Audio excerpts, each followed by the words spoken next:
I hit the button. All right. Sorry, Andrew. Oh, he's green Blind again. screen. I guess I'm going to be green on that then. I'm going to do my best Jose Galison impression. So, are we using the N-word or not using the N-word? Wait 11 seconds, and then we can use it. I think that's how the algorithm works. Let me. I'm talking about Nancy Pelosi, guys. Gosh, I wish that's way more. That is the most offensive N-word, if you ask me. Nancy. Honestly, I hate how we put down Karens. They should have been Nancy. It should have been Nancy. I know a lot of based Karens. Like my pastor's wife is a Karen. There's some other Karens I know that are decent. I misspelled episode in the title. Oh, good grief! Good God, Caleb. Your Polk County education is just absolutely stellar. What is it? The speech impediment really inhibits spelling. I'm not even gonna apologize for it. It's gonna stay that way, and you guys can suck it. Epsidoe. Yep, it's staying. This really is going to be an episode. It's impressive because you misspelled it twice. Like it's not like you just mixed up two letters. Like, you spelled it as wrong as you can spell it, while still retaining something like the essence of the word there to tell that it's not just gibberish. Yeah, that's my gift. You could have almost passed it off as intentional. Like that's how bad it is. It's because we're the Tower of Babel. That's why. Yeah, see that we should misspell all of our title episodes. I'm in for this. I'm on board with that one. Where is Andrew? What's your handle again? At Real TCPL. Yeah, there you go. I always have a hard time finding you. Okay. Boom. I just tweeted it out and tagged you guys. Go ahead and give that a say so we can get people on the stream if you wanted to. Oh, fine. All right. I am 7 subscribers away from 200, and so anyone listening, please subscribe because I really want to break 200. How many of those are sock accounts? I'm just kidding. I hope all of them are. There it is. Share. So one of my favorite jokes came from Stephen Rose of the Anarcho-Christian. Did a stream once about how when I started this out, and asked my wife about it, I was like, what do you think? And she's like, well, I think it's a good idea, but you got a really limited crowd. There's 14 Christian anarchists in the world. And so, and they were celebrating the fact that they reached 10,000 likes or something on Facebook. And they were thanks to all 14 of you for creating all those sock accounts to give me those likes. I appreciate it. Absolutely. Why is it two Andrew streams? Because I've got my laptop in front of me and I'm trying to see if I can. Oh no! Oh no! Don't do that. What happened there? Oh no!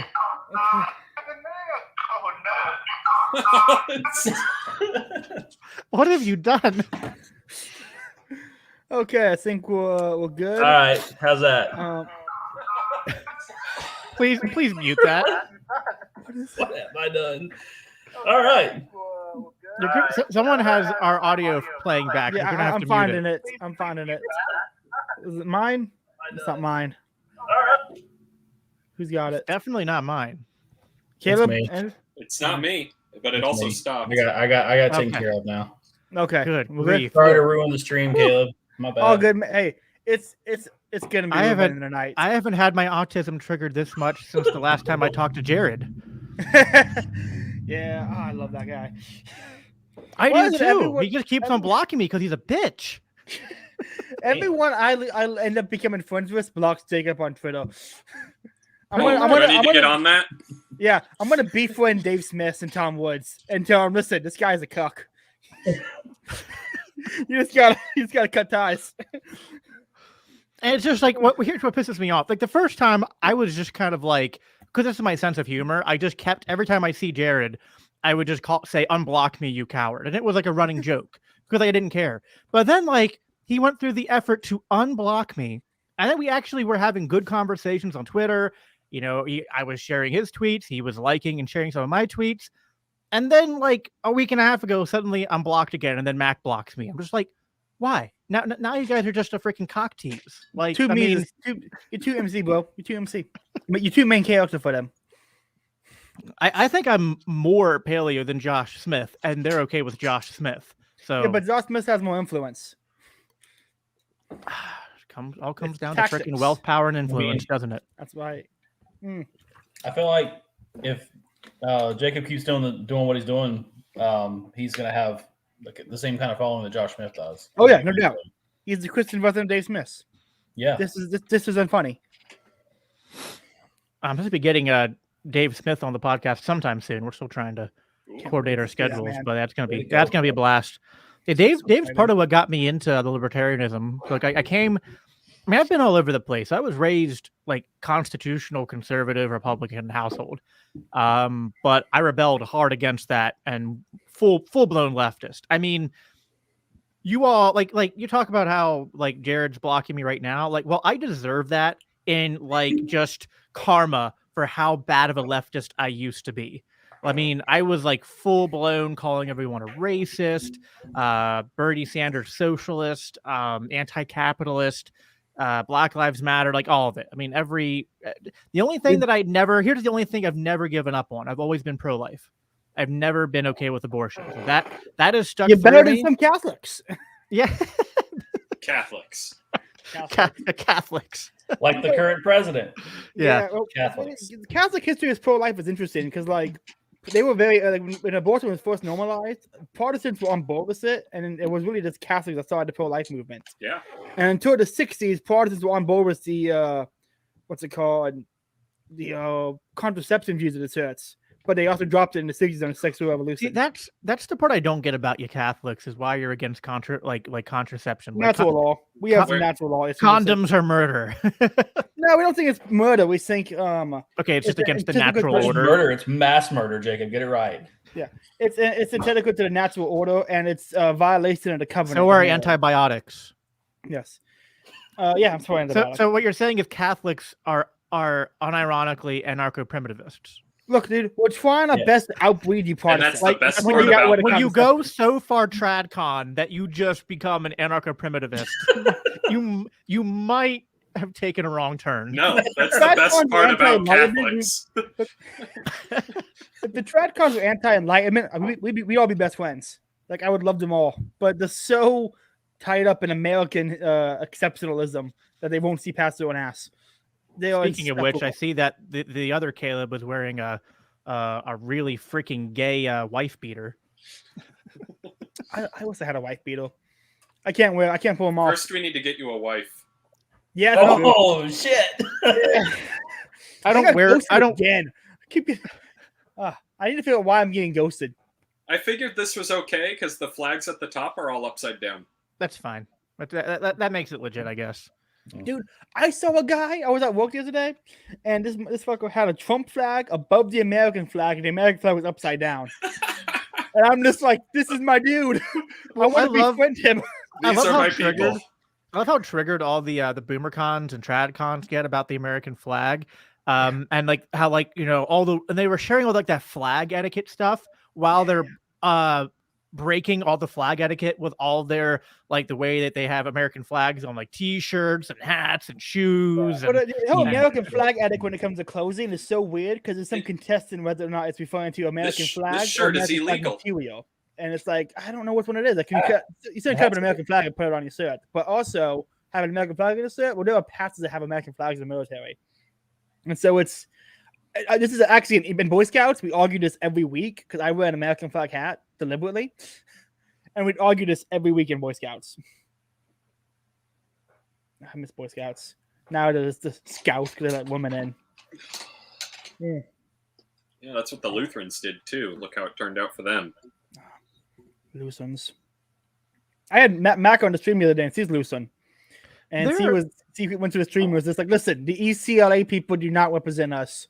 I want to leave them alone. Yeah, there are some good Lutheran denominations out there. Absolutely. But I'm surrounded by all the leftist ones. Like there's a Lutheran church within walking distance of my house, but it has a female pastor, and white women must be stopped.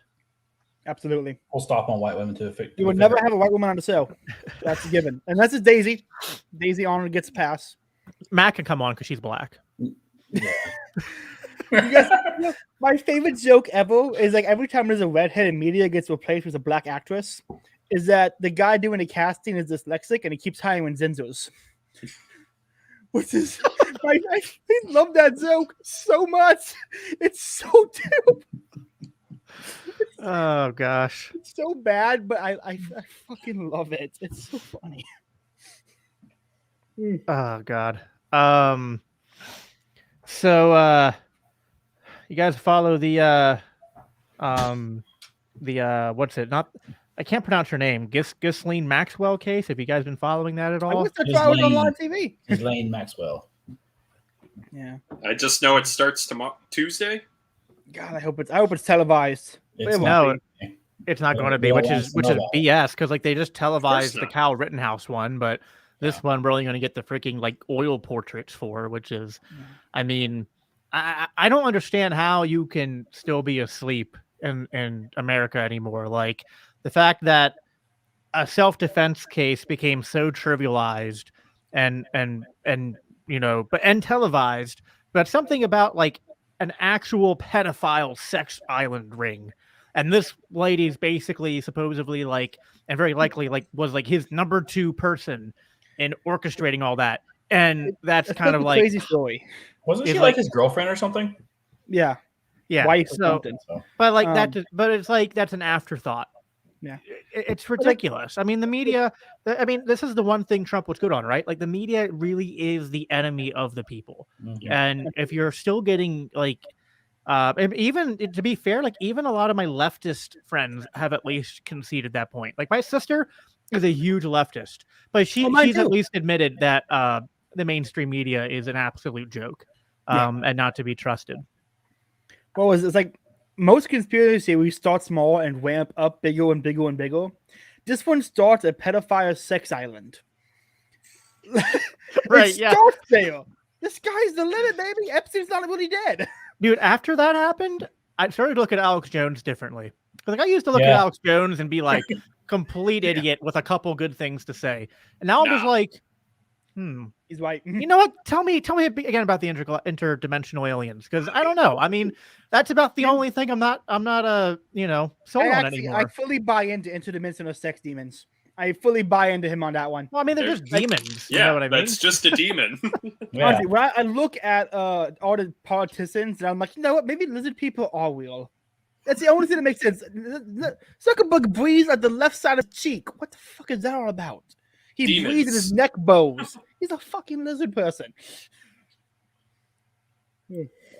Yeah, I used to just think demons were the people speaking in tongues at my Pentecostal churches growing up, but Man, I was born and raised Pentecostal. Them fuckers are crazy. Still am. Guilty. Guilty. Family wasn't like Let's family wasn't go. in Lakeland. We'd have people literally running like Mario. He runs with his arms at his side trying to fly. I've literally seen that in person. Like they run like Super Mario trying to fly. my favorite part of the Pentecostal experience is when people try to interpret the person speaking in tongues. And like there was like one time where literally the guy was like, it sounded like if I was going to just based on tone and volume and just context, it sounded like the guy was saying, like speaking that God was going to come down and kill us all. Because it was like literally like the angriest rant in tongues I've ever heard. I mean, it was like scary. Like this guy was like red in the face and screaming, and we were all just like. And then like he stops, and this woman gets up, and he's like, "I think he's just trying to tell us that God loves us so much." I was like, "Lady, like, lady, That is not what that sounded like. That's not what that-" Have I you can read heard someone context clues. speak German? Same thing. yeah." Or Russian. Or Russian. Most. Yeah. I was like, I'm pretty sure those words are only used before being pushed into gas chambers or giant floods. What was it? So I have been reading about different ways saints have been martyred. Because it's fun. And Yeah. the two best ones is I can't remember who it was, but they literally threw him in a pot of boiling water and he just simmered and was like, what's he gonna do about it? Like he was just like the meme is like he's too angry to die. He was too Christian to die. He just sat there in boiling water with like, this is a hot tub. And the other one was the patron saint of comedians. No. Okay, so this guy was an actor who did plays mocking Jesus' deaths, and then God spoke to him on stage about saying, "Hey, knock that shit off," and he immediately joined the church. And then he found out the Romans were coming to like steal all the gold. And so he immediately gave it to the homeless people. It was like, you can't rob me. I gave it to them. You're going to rob the homeless people? Then they grabbed him and threw him on hot coals. And were like, give up your face. And he would literally says last words, I'm done on this side. Turn me over. Wow. He sassed him to the end. Like I've a heard that one Chad. before. See, That's and really, awesome. it's like, I don't know if you guys remember, maybe like a couple weeks ago, I was asking people, like, what should my catchphrase be? And so I've started closing up my podcasts with one that one of my listeners gave me, which is, don't fear the fire. That's how I end every podcast now. And it's just like, I mean, that's literally what Daniel 3 is. And that's literally like what like some of the best martyrs in the Christian tradition did. Like whether it was fire, whether it was stoning, whatever, they just literally like badasses, just like walked into what the state or the people were trying to give them and just like took it like freaking bosses. I mean, that's a true testament. That's that's the kind of faith that we need more of. I mean, just people who are unafraid to unafraid to look evil in the face and say like, screw the consequences. I don't care if you guys literally throw me into fire or boiling water or stone me or threaten to put some kind of genetic material into my arm or whatever. It's like, I will. They would never do that, Jacob. Yeah, Hey, that would never happen. I have yet to get a COVID strike on Sano. Okay, I don't want no more like Modelo 19. That's what we're gonna call it, Modelo 19. We're not. I don't want to get any COVID. I just call them cookies. I just like, listen, I'm against mandatory cookies. Okay, we're already fat enough. We don't need to be giving kids more cookies. Favorite cookies, starting with Andrew. Andrew, favorite cookie. You ever had like these candy bars, Heath bars, I think is what they are. So like my stepmom, when I was a kid, used to make like Heath bar cookies, and I've never had anything better. It was great. Jacob, favorite cookie. I think they're called Jamie Dodgers, like the British ones. Jamie Dodgers. The little raspberry filling. Those are amazing. They're pretty good. Caleb, favorite cookie. Dough. Hey, based. For me, it's the Based Subway in white macadamia nut with raspberry. Like they have a raspberry white macadamia nut at Subway, and it's like Subway cookies aren't even that good, but I can't find a raspberry white macadamia nut anywhere else, and so it's like I'm resigned to going to Subway for my cookies now. runner up for me is a snickerdoodle every time. I love snickerdoodles. Snickerdoodles are good. Yeah. Like my mom and I never make cookies, but like December we cook cookies like every week, and I'm like, yes, I can't wait for the cookies to come back. There's something about, I don't know if any of y'all can relate to this, but like my great grandmother used to bake sugar cookies, and they were literally the best freaking sugar cookies I ever had, and nowhere I've ever gone has had sugar cookies like that, like anywhere near as good. Yeah. Well, until about 2 weeks ago, we went to, I live in Dallastown, Pennsylvania, and we went to the Dallastown Historical Society for an open house. And there was an old lady there who made sugar cookies to hand out, and they tasted the exact same. So, like, I know we rail against boomers a lot, but like, there's something about the boomers that like they had sugar cookies figured out. Like, I don't know what it is. Like, maybe they're just like they put like crack in them or something, because back then that was normal. Boomer cookie supremacy. On a serious note, though, like there's so much of that stuff that we're losing with all these boomers that are retiring and dying and shit. Like we're losing it all. Our food's gonna suck in 20 years. It really is. We're gonna be Britain. I have my wife and I have no idea. My wife and I have no idea how to cook. Won't be. Like we're gonna import the Cajuns. Well, then we have no idea how to cook, and then the other problem is like more than half of our adult life, married with kids, we were like vegans, which we're not anymore, thank God. Oh. But what we did learn to cook is vegan trash that we don't eat anymore, and now we're like, damn, we're really behind the eight ball. Yeah. I'm gonna get really autistic real quick, but there's nothing I hate more. So I have a lot of cousins who are vegan, and nothing I hate more than when they're like, "Oh man, it's natural. I'm returning to what my ancestors ate." It's like, no, you're not. You look at the ingredients in your vegan eggs and your vegan burgers. None of those ingredients existed 50 years ago. Okay, you're not natural. This is all synthetic corporate made up bullshit. This is why I stopped being vegan, because I still believe in a like a natural, more like paleo sort of vegan diet, which is just not sustainable unless you live in certain environments where that kind of food is local to you. So I've become very, especially like during like the lockdowns and stuff when the supply chains were getting fucked up, I was like, damn, like if my diet is reliant upon shipping food from South America and different like poor countries to me, to my grocery store, that's not very sustainable. Up here where I live in Pennsylvania, if I was going to eat a more like natural whole foods vegan diet, that's just completely unsustainable. So that's why I switched off of it. Because and there's also the problem with vegan diets is that you do need animal agriculture because you need regenerative farming to keep the soil from deteriorating. And so Jacob is an example of someone who is in soil recovery. Yeah. He's like a detransitioner. Yeah, right. Yeah. Yes. Detransition Jacob. Yes. He needs maybe that's why I'm still struggling to go full paleo, is like I haven't fully detransitioned. Probably. And so like a couple months from now, I'll just be like, kick them all out. Not my COVID community. Absolutely. What's See, the here's Alex deal, though, Jones supplement? I've got a bigger brain than all the paleos because I came from the GOP. I was already a paleo before I joined the Libertarian Party. So like, y'all are going to come where I'm at eventually. You're going to move back to the Libertarian Party. Jacob's political philosophy is like a pinball machine. It's just bouncing everywhere.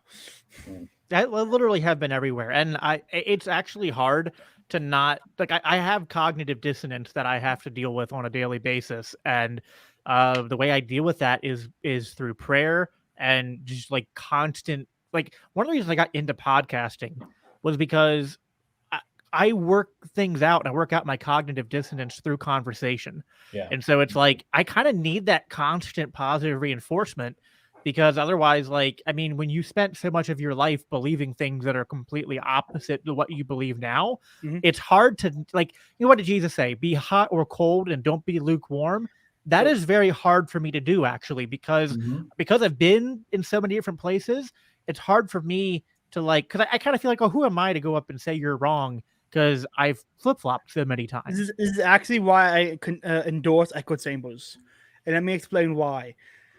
There's a rule in Eastern Orthodoxy that when you're a catechumen coming into the church, you're not allowed to discuss or debate theological or philosophical issues because you don't know your own position yet, and you got to make the church look bad. I don't debate outside my circles because I am not fully steeped enough in my own ideology to defend it properly. I might get undercut by something I don't know about. There are a lot of people who are like, oh, I was libertarian when I was younger, I became a conservative. They really know the ideology? No, they didn't know it. They went out we read half of an Adventist state and went out and argued laws. I'm like, well, I guess it's not sustainable. I gotta go be a conservative now. So stay in your circles. That's why you wanted to send me all those links the other day, was because you didn't want to argue about what you didn't really know. Yeah, I barely understand. I'm 6 months into being Catholic. I'm like, yeah, I had this conversation with that guy, that left anarchist I had on my show, because he was straw manning a lot of ANCAP positions. I was like, listen, there's a problem where a lot of people literally just read Anatomy of the State and think that taxation is theft is like the full extent of anarcho-capitalism, and that's really not true. You need to read Hoppe, you need to read Mises, you need to read a lot of Rothbard, even some Hayek wouldn't hurt you, and you gotta fully, you gotta go for, or Bob Murphy especially was really helpful. Hazlitt, like you need to go deep into the reading to be able to fully articulate the anarcho-capitalist philosophy and economic theory on how private law works. And there's a lot of people that just don't know that stuff, and so they're just like they're using taxation as theft and just like and they're kind of not anarcho-capitalists, because what they're arguing for is like an anarchy with no rules, which is not true anarcho-capitalism. Anarcho-capitalism is, I think, the highest ranking anarchism, because it rejects the rulers but embraces a true, actual, spontaneous order. Whereas like your lefty anarchists are just like no rules and no rulers, and just they're actually agents of chaos. Yeah, and so anarcho-capitalism is the proper form of anarchism, but you have to actually read the theory to be able to back up those ideas. And even then, as much as I've read, I'm not perfect at it. Like it's not like I can, like, you compare me to someone like Bob Murphy, and I mean, I'm probably only 10 to 20% as efficient at explaining these principles as someone like Bob Murphy, and I'm, as far as libertarians go, pretty well read. So if somebody is very new to the philosophy, yeah, there is something to like.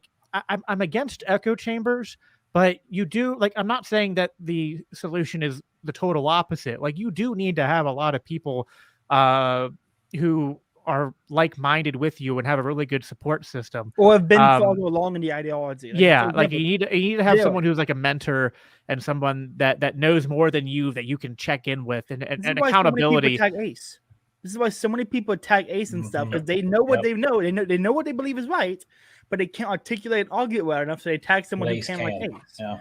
Which is phenomenal. I have agreement with Ace, but I think that's a valuable service he provides. And this is why I think like you really need to understand your own stuff before you try to argue with it. Like I'll take an example. How many libertarians become conservatives don't know what the Mises Institute is? Yeah. Well, see, I have my friend Luke Enser, who is part of the Mises caucus, like national leadership. So he's actually one of my close friends that lives near me, who helped bring me into the movement, and he's been in it much longer than I have. So he's very well read. Like most of what I've read is stuff he gave me. So he's kind of the person I go and talk to get a lot of help and feedback from stuff. But I feel like the problem is like I feel like a lot of the time I know the ideas. It's just I can't articulate them as succinctly as someone like Murphy or Ace or someone else. Like, so like for me, it'll take like 10 minutes to explain something that one of them could come in like 30 seconds, be like, oh, it's this. Like, oh yeah, that was a lot simpler than how I said it. Well, and unfortunately, it's kind of like I forget what that rule is, where it's like it takes longer to refute bullshit than it than it does to an order of magnitude more time. Yeah, right. So it's like the quicker you can give an answer, the better, because the longer the answer, the more you'll lose people's attention. And so you could be 100% right, but the right answer given more succinctly is always better. I find it interesting in relation to my own journey into libertarianism that you talk about working out your thoughts, your philosophies through conversation, and you brought up one person and Kayla brought up another person that were both instrumental in my entrance into libertarianism, which was you brought up Dave Smith and Kayla brought up Mac. I mean, Mac, I don't know how I ever discovered Mac, but she's the one that pointed me to Dave Smith, and Dave Smith was the one that Liberty pilled me. So it was like I would have these conversations with Mac, and then I would go watch Dave's podcast on my way to work or something, because at the time I was traveling a lot for work, and I was able to watch like full podcasts at the time. And then I would go on Twitter and I would talk to people about this stuff, because I was coming. You came from the left, but I came from the right, and it was so weird. You talk about like the cognitive dissonance and stuff like that. I think all sides kind of have that, and I needed someone to bear with me and work that out with me, because especially as a Christian, like a lot of my conservative beliefs came from my Christianity. I was already kind of paleocon to begin with because of my Christian beliefs. Like I just let my Christianity dictate what my beliefs were going to be, and then I started. I started talking to Mac online, and she was great, and she was very, very patient with my almost boomercon like neocon bullshit, sometimes. And I never really got to talk to Dave that much, because he was already famous, and he just he gets so much going on. But what was really instrumental was I think I told Caleb this a while back. I may have told you too, Daniel, but. Or Jacob, I'm sorry. I keep reading Daniel, and I'm like, yeah, it's Daniel. Anyway. I've gotten used to it. I used to correct people, and now I'm just like, whatever. My name's Daniel. Yeah, whatever. But I have my friend who owns the coffee shop here in town, Great Liberty Coffee Shop. In case anyone's ever in Blacksburg, South Carolina, and you stop by and get yourself some coffee and support local. But anyway, he has become a great friend of mine, and more than even than Mac, he was able to kind of break down how a libertarian mindset, no matter what strategy you believe in, but how the libertarian mindset fits in with a Christian mindset, because he's kind of that same Christian mindset. Well, this gets into the conversation I had with Adam Patrick, who has the complete opposite view. What do you think on that, Caleb? Like, I know we're going to go more into I it at some point, but so I love Adam. He's one of my favorite people in the podcasting space. And he is right when it's like he is not of Reformed theology, even when he's not really Catholic anymore. He came at it from a very different angle. And so the disagreements you guys have is not really. If he was on a Reformed theology side, he'd probably be in agreement with you on Christianity and being the libertarian being the practice of Christianity. But given that he's not in the Reformed circle, he doesn't see it that way. And neither do I, because I'm not in the Reformed circle. But so you would disagree with what Andrew said, though. Because that's basically like what Andrew just said seemed to be the same position that I gave to Adam, which is that to me, the compatibility between libertarianism and Christianity, that libertarianism fits into Christianity. Now, I guess it's not even that you and Adam disagree with it. You just think, well, it does, but because it does, you should just like screw libertarianism and just preach Christianity because it's a fuller. My view is philosophy. that I am a libertarian in the legal ethic alone. That's it. Well, that's what I told Adam. It's a very thin, narrow philosophy that is just specifically about rights and what is lawful and what is unlawful. That's literally it. If you try to make it thicker than that, it's not libertarianism anymore. And the only utility, it's like, and I don't know, that's the weakness of the paleo strategy in my mind, is that it takes something that's meant to be thin and turns it into a thick ideology. Well, it turns into a thick ideology by allying it with those who are like, there's two views of the paleo strategy. There's those who want to hijack the Republican Party and teach and force everybody to agree with them. And there are those like so basically go, listen, we don't need to agree to work together to defend ourselves from the oncoming threat of government. Sure. And so I am much more in the second camp. I don't want to convince people my ideas. I would even agree with that second idea as like, just and I've been saying this even from the Mises Caucus side of things, that like right now, the left is clearly more dangerous than the right. I'm not saying that there's not historically or even currently maybe some cause for concern from the right, but we're not talking about two bad guys, like two entities that are equally bad right now. There's one's like a rat and one's like a dragon. It's like I don't really want a rat living in my house or a dragon, but the dragon's clearly more problematic. So what are your views on Islam? Who wants to go first? Let's Caleb go first. He looks like he's a part of the religion. Caleb, what do you think of Islam? This came up on Twitter.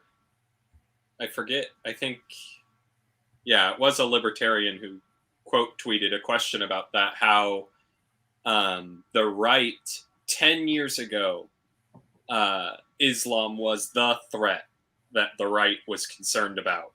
How everything was radical Islam is going to destroy America. It's the religion of terror. And today, the right wing is celebrating the Taliban kicking America out of Afghanistan, and dudes rock as they listen to Drake in an amusement park. And I commented on it, was like, so what are people's actual views on it? And I said, as a Christian, I want them all to be saved, and I recognize like the realities of Islam include some pretty some doctrines I definitely don't want to see put into place anywhere. But I'm far more concerned with the pedophiles that run my country and want to kill me because I think they're a problem. And I'll worry about that first before I go retake Constantinople. And I think the Islam... No, Jews' fault. The Islam is very weird to me, politically speaking. You going Catholic here, Jacob? We must take back the Holy Land. If the church came out with that, I'd be going. Dude, I'm staying home. I am very much in Templar circles. Like I listen to Deus Vote almost every day now. Turn always to a big bowl glass. Look, man, Powerwolf is the shit. Everyone's listening to Powerwolf. No, I was gonna say Islam is very weird politically speaking because they keep voting left because the left are the ones who are importing them in pretty much. Yeah. But at the same time, when they get to their own community and social views, they're very right wing. And the same thing happened with Mexican immigrants. They keep importing for the left, and they keep voting for the left for that necessity of welfare and stuff. But their own communities are very right wing, often Catholic, and so there's a weird divide with people socially and locally are very right wing, but nationally are very left wing because what they get out of it. Yeah. And so I have a very weird view of Islam and Mexican people and Mexican immigrants when it comes to political entrance. My views on Islam are that it's satanic, although that's not meant to be inflammatory, because I would also call atheism satanic, and really anything that's not Christianity is satanic. And to me, it's sort of like distraction. Yeah, so there's a really good analogy that I like, and I didn't come up with this. I stole this from a good Lutheran friend of mine, but it's called the poop brownie analogy. So, I'm gonna mute myself. I'm just gonna. So, imagine a brownie that is 100% brownie, 0% poop. Now imagine a second brownie that is 99% brownie, but for every 99 parts brownie, there's 1 part poop. Now, are you going to be able to tell the difference between those two brownies? Probably not. Is it going to even affect you? Probably not. Now, if you made a brownie that was 100% poop, well, odds are you probably wouldn't eat it. Not even a brownie anymore. Or let's say it's 1%. Well, let's say it's 1% brownie and 99% poop. It's like, well, you're going to get sick and potentially die because eating poop is bad for you. So, so when it comes to like theology and belief systems that are where we have overlap or like similar views to other people, to me it's kind of like degrees of poop, right? It's like there is a point between 1% poop and 99% poop where we're no longer, it's no longer a brownie, or even where it's a brownie, but there's enough poop there that you're going to be sick. So Islam's well onto that poop side. Y'all ever read Aquinas' writing on Islam? No. I haven't read a whole lot of Christian philosophy. Now Aquinas goes hard on Islam, saying Islam was basically only spread by wilding murderers, and the only reason it exists because it was imposed by the sword, which he's not wrong. No, he's not. No, Islam is almost like all the caricatures of Christianity that atheists throw at us. Islam is, that's basically what Islam is. It's like now, as much as like on my show, I'll rail against the church for weaponizing the state as a sword to like force Christianity on people. Even like it doesn't come close to the way that Islam did it. So Protestant. I get the angles right. My camera's flipped. Protestant. I'm a Protestant. I'm evangelical Protestant. So heretics on the bottom. I'm a real Christian, and then Caleb is this weird cult called Catholicism. We don't have the Fed on with us tonight, so we can't talk about who's really not a Christian. Right. Well, see, no things like that though, like the kind of weird heresies that Rob believes in, or Rob's like my favorite person. I would block all of you before I block Rob. Doesn't make him not a heretic. Yeah, I was gonna say like that level of heresy, which is very similar to like Mormonism or Jehovah's Witness. It's like they're a little bit on that edge of like, is there enough poop in the mix that it's no longer Christianity? It's like it kind of, to me, is almost a case by case basis, because I think if you take Mormonism 100% the whole way, it's not Christianity. But there are some Mormons who fortunately don't follow Mormonism that well, but follow actual Christianity well enough that, like, although their theology still sucks, I think there's enough there that they're still saved. They're just wildly confused. So Michael Cannell, whatever your name is, you are just throwing fireballs into our group here. I don't know what reformed means. So he's trying to ask if Reformed is going to mean like you're in the Calvinist or Presbyterian, kind of like theological camp. Predestination. I don't believe in predestination. So does that make me not a Calvinist? I don't know. Correct. It does make you wrong. That's correct. Oh, okay, sure. We're not getting into this. I am too tipsy to get into my hatred of John Calvin. I am just tipsy enough. Fucking hate Catholicism was predestination for 1,000 years. Oh my God! Did we find something else that me and Jacob disagree on? No, hold on. Here's the thing. Predestination's in the Bible, so every Christian has. Oh, God said no. God said no. You're wrong. I was predestined to do that, Jacob. You were. No.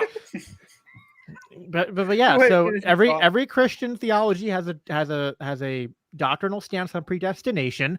It just so happens the Calvinists have the correct view on predestination. That's all. I'm not gonna get into this. The Catholic Church was predestination for a long time, Caleb. Your nose ain't clean here. We ain't the best. Look, man, we ain't perfect. Well, We here's the murdered thing. people. Here's the thing. I really don't think that the views on predestination between Calvinists and non-Calvinists are even that different. Here, really, it's a degree of like a 5% difference, but it's like basically we believe the same thing, except Calvinists say it and they're like Mike is on my bold, side. like bold about it, and like this is, and then other Christians say it, but they say it like they water it down and they don't like to talk about it. That's really the difference, because it's like if you believe that God is sovereign, it's like, I mean, do you think that God doesn't have ultimate control over who is saved and who isn't, and that doesn't have ultimate control over the final outcome of the universe? Like, or do you believe in a God that's like crossing his fingers and just like, oh God, I really hope that the humans do what I want them to do, and oh gosh, I hope it goes my way? Like, no, we believe in a God that's sovereign and that works all things according to the counsel of his sovereign will. So Calvinists just take that, and we maybe to a point of you could describe it as autistically take that to its most consistent very much emphasis. I would say that I take a more scientific view of the concept of salvation than in probably any side. I agree. does. Hispanics are genetically born not saved. Fair. No, can we start doing that? Can we start writing off? I think we disagree on the definitions more than like the actual beliefs, if that makes any sense at all. So like the way I would define predestination, because in a sense, I believe God is sovereign, so he knows who's going to be saved and who's not. So I'm not going to argue that point, but the way that I reconcile that with free will is that God is outside of time. He sees everything from the beginning to the end as like a picture. It's not an unfolding process for him. So he knows who's going to accept him and who's not going to. But does that remove our free will in the moment? No. Well, no, and I agree with you. We're finite human beings that live in this moment, and we still make our own choices. Yeah, I'm not a hyper-Calvinist, so I am a compatibilist and not a determinist. I do believe we have a compatible free will. Yeah.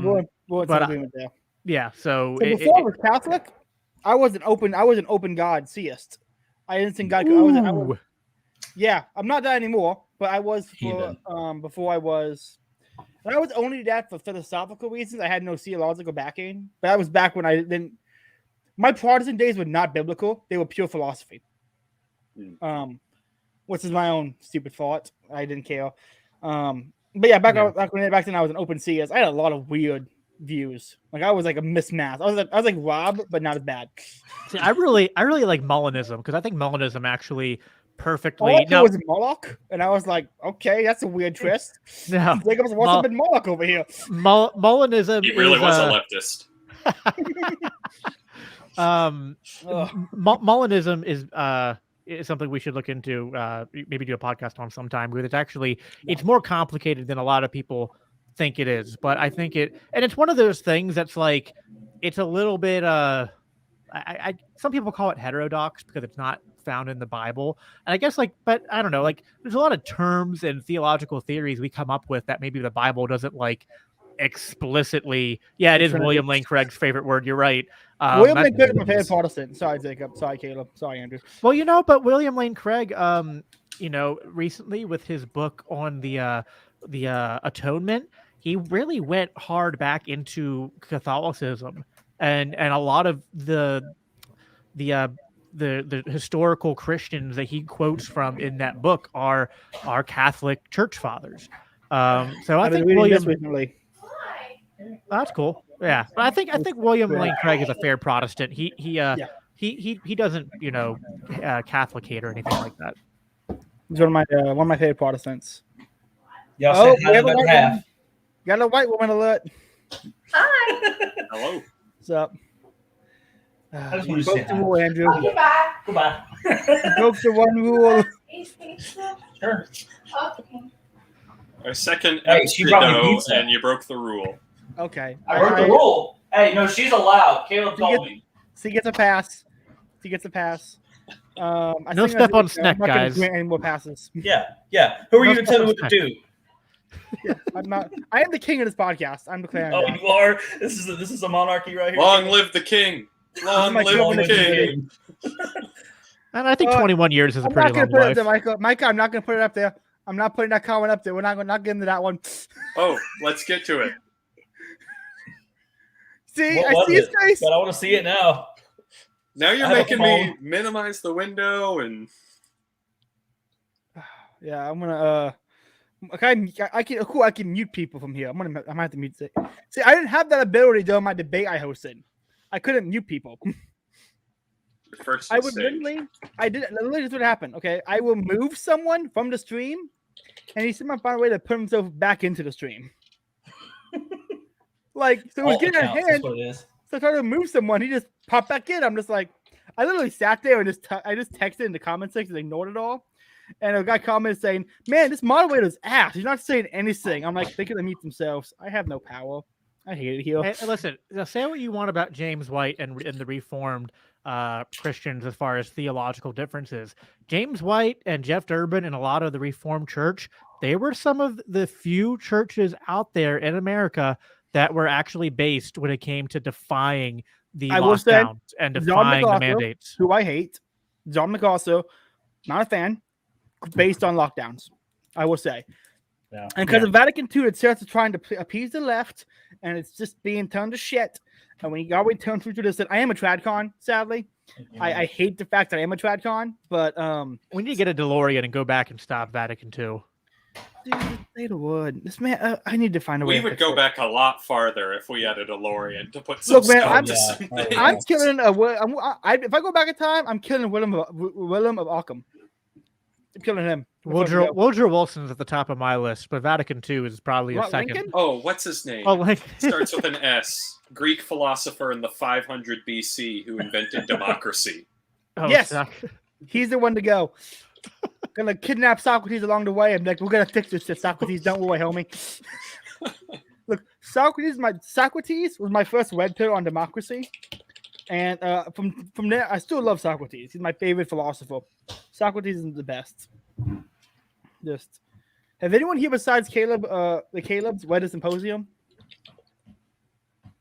No, y'all gotta Wait, read the what? I didn't hear you. Y'all gotta read the Symposium by Plato. Oh, It's really a little gay. gay, but it's so good. it's very gay, but very good. Yeah. Socrates, my homo. Hey, Micah, man, if you want Twitter, hit me up, man. We're gonna become friends.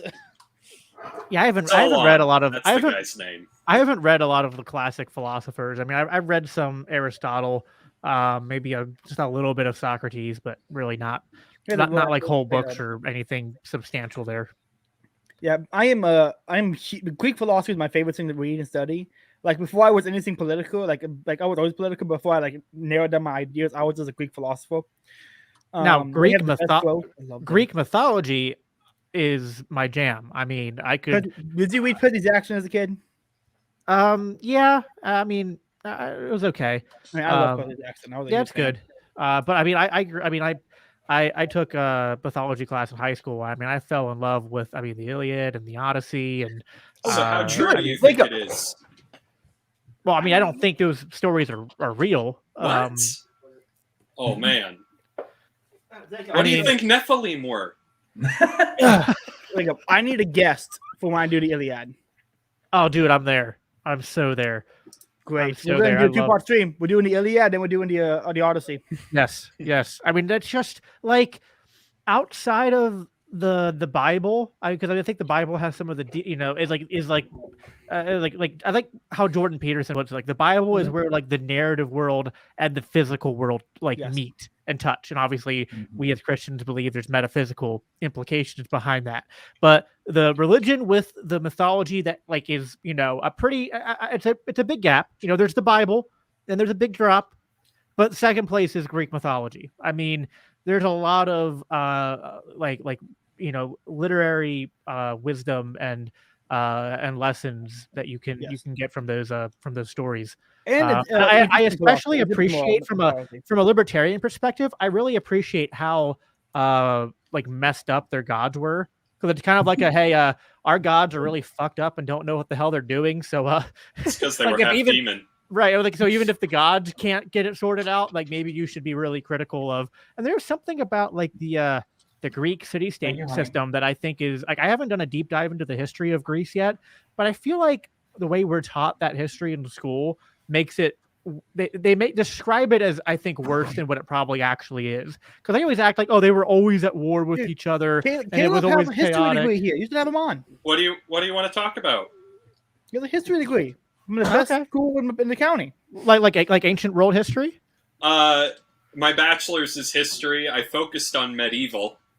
Okay, well, medieval is a Right. good topic to go into also, because I feel like feudalism also is another one of those things that gets, again, I'm not saying that they were perfect, but I feel like they get, like, the way they're taught in schools is that they're taught in like the most uncharitable way Same way with Pete possible. Lincoln. History is written by the victors, and Yes. and our democracy and corporatism has won every battle, Yeah, Yes. yep. That's and the it only will write the history of every other system. Caleb, after symposium, I'm having you on for a history deep dive.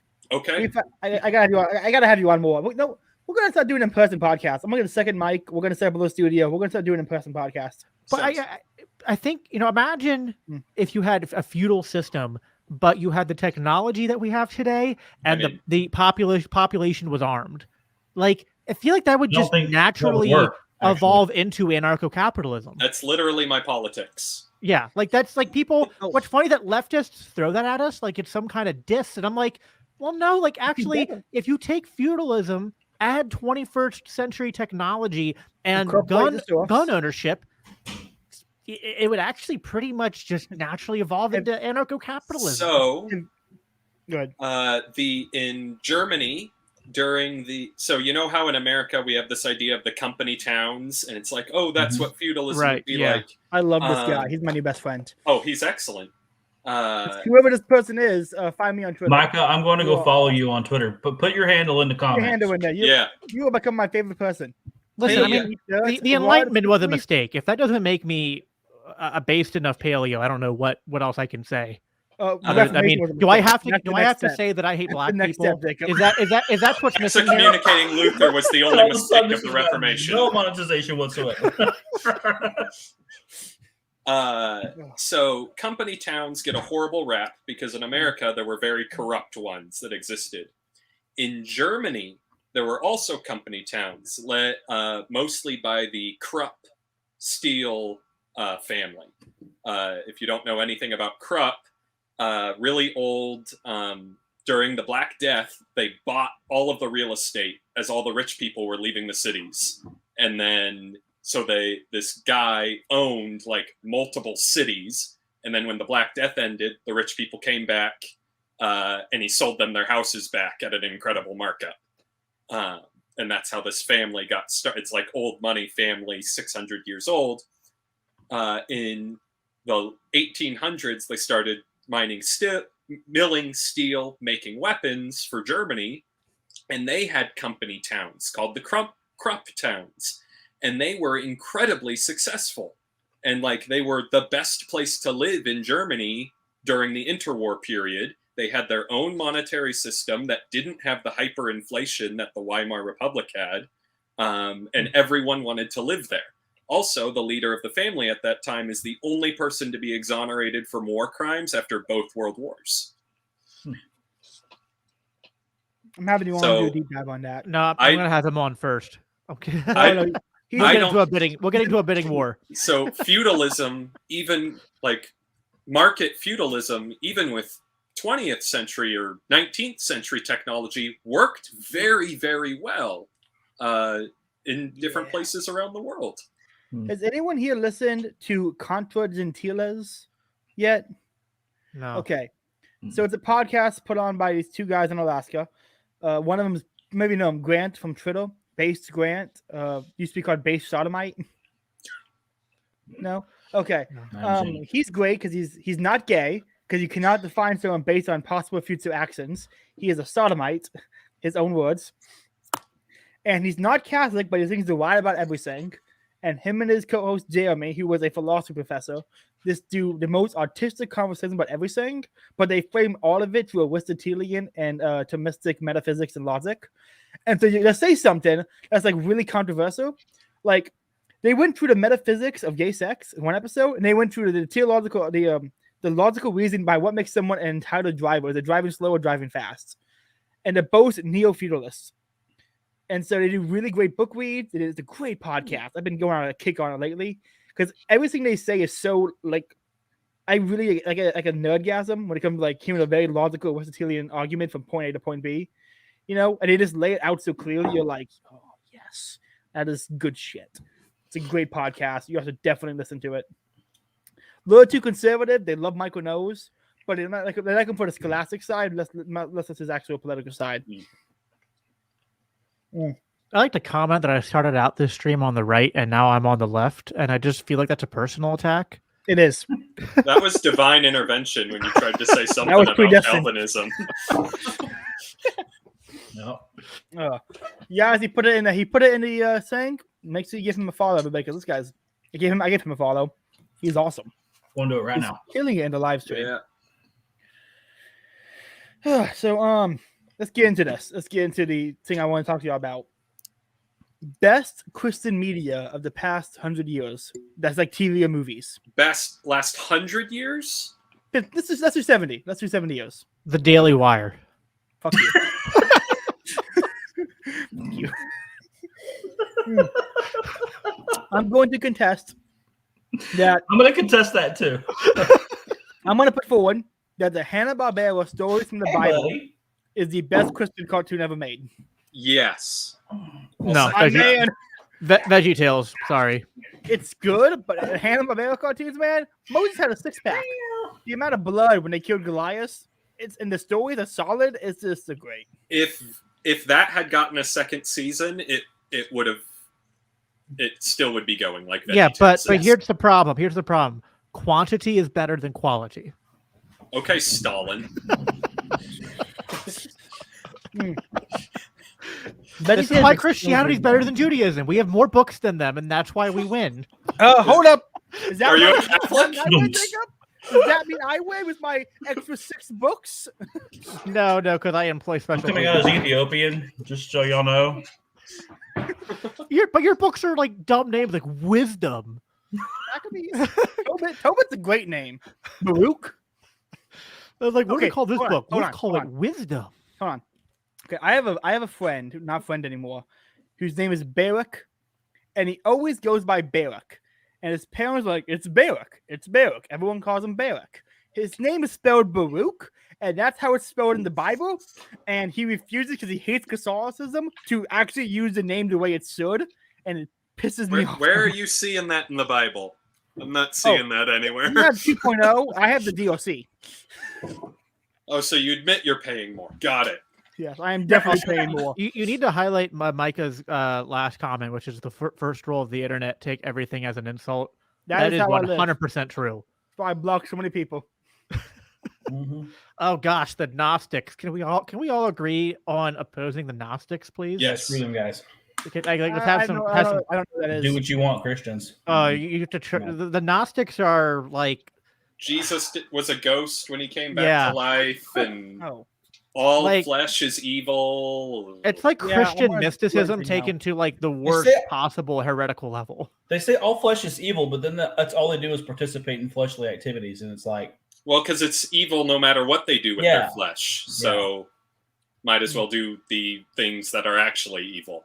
It's one of the like from my understanding of church history, and it's not that I've just read books, so I could be wrong here. I'm going off memory, but it was I think one of the first early Christian heretical breakoffs was the Gnostics, and they basically left like the Jerusalem area and went like far further north to They were in set up in camp. Turkey, what we call Maybe y'all can help Turkey me. today, What and we was solved it the right way. They were kicked off the covenant community. real quick, Forcefully. what was there was a heresy in the church early on, maybe not too early, about do you know in Islam they can't draw pictures of Muhammad or Allah and stuff. They can't do paintings. Yeah.